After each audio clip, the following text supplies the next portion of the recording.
আসসালামু আলাইকুম এভরিওয়ান, সবাই কেমন আছো? আলহামদুলিল্লাহ আমি অনেক ভালো আছি। সাথে সাথে শরীরটা একটু খারাপ, তবুও এখন চলে যাচ্ছি মামার ছেলের বিয়েতে। আর দেখো ব্যাগপত্র কীভাবে মানে গুছিয়ে রেখেছি, বাড়ি থেকে লুঙ্গি গামছা থেকে শুরু করে আয়াতের প্রেশার কুকার মানে ছোটো সব কিছু। তো আমার ভাবি আয়াতকে নিয়ে রেখেছে, আর আমার মা ওই সাইডে, আর আমি এই সাইডে একা বসে আছি। আর সেই গাইদামরা মানে সেই মস্ত সামনে। তো দেখো চলে এসেছি মামার বাড়ি, আর এসেই মামার ছেলে মানে আমাদের বরকে আগে সুন্দর করে মেহেদি পড়াচ্ছি। ও যেহেতু মাদ্রাসায় পড়ে, ও মেহেদি পড়তে চাইছিল না, ও বললো সিম্পলের মতো দিতে। তো আমি একেবারে সিম্পল করে দিয়েছি, দেখো একদম একটুখানি মেহেদি পরে দিয়েছি। তারপরে দেখাচ্ছি আমার ভাবির হাত, মানে আমার ভাবিকে পরিয়ে দিয়েছিলাম দুদিন আগে। তো ভাবির হাতটি একটু দেখিয়ে দিচ্ছি, মানে দুই হাত। আর আমারটা দেখো, আমারটা একদম সিম্পলি করেছি, তো আমিও একটু দেখালাম। যেহেতু মামার বাড়ি এসেছি, সন্ধে হয়ে গেছে, তারপরে আয়তের পাপা দোকান থেকে চলে আসলো, আর আমরা এখন খেতে বসে গেছি। আয়তের পাপা ডাইরেক্ট দোকান থেকে এসেছে, আর আমরা খালুর ট্যুরে করে এসেছি, কারণ অনেক ব্যাগপত্র ছিল, 3-4 দিনের ট্যুর যেহেতু। তো এক এক করে অবশ্যই দেখতে পাবে, মোটামুটি যা যেটুকু দেখানোর দেখাবো। তো আমরা এখন রাতের খাওয়া দাওয়াটা সেরে নিলাম। হ্যাঁ, সবাই মিলে, ভাইও চলে এসেছে। তারপর দেখো সকাল সকাল উঠে গেছি। অন্য সময় বাড়ি থাকি বা শ্বশুরবাড়ি থেকে 8টা সাড়ে 8টার সময় ঘর থেকে বার হওয়া পড়ে, আর এখানে 6টার মধ্যেই উঠে গেছি। মানে ঘুম ভেঙে গেছে, ঘুম পুড়ে গেছে। আর লোক কুটুম আছে, ভাইরা সব, মানে খালাতো মামাতো ভাইরা সব একসাথে আনন্দ। তো সকাল সকাল আমার মামাটা আমরা সবাই মিলে একসাথে সুন্দর করে এখন চা খেয়ে নিচ্ছি এক জায়গায় বসে।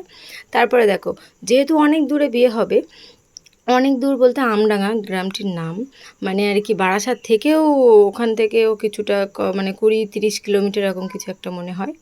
যাক, এখন ভাইকে গোসল করানো হচ্ছে, সকাল সকাল গোসল করিয়ে একটু সকাল সকাল বার হওয়ার কথা 10টার সময়, কিন্তু 12টা-1টা তো বাজবেই জানি। তো একটু সকাল সকাল শুরু হয়ে গেছে। ভাইয়ের বোনাইরা মিলে আর ভাইরা মিলে, বন্ধুরা মিলে সব গোসলটা করিয়ে দিচ্ছে। আর এই যে দেখতে পাচ্ছ কলের এখানে কল টানছে, এ হচ্ছে আমার মামার ছোটো ছেলে।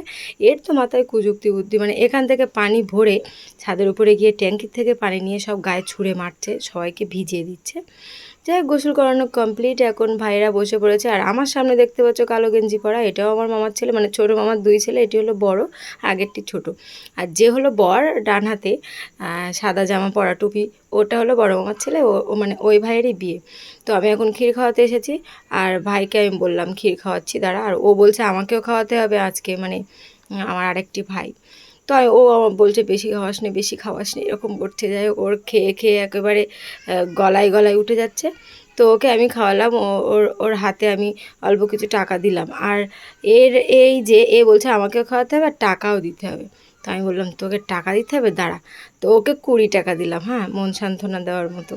তারপরে আমার ভাবি আর আয়তের পাপা এখন খাওয়াবে।